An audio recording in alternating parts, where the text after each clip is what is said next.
Okay, I'll just show you how to delete a mobile from the Bluetooth system in this Ford Transit. First of all, into menu. And there you've got sync settings, sync applications, audio settings, clock settings. So sync settings, click OK. You've got Bluetooth on. Next one down is Bluetooth devices.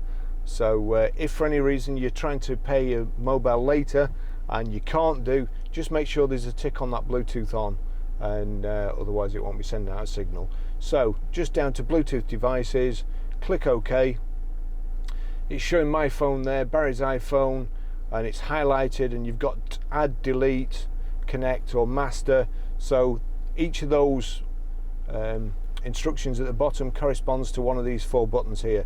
So it's delete, which is second one in, which is that. So delete, and then it goes yes or no, yes there, no there, yes, delete.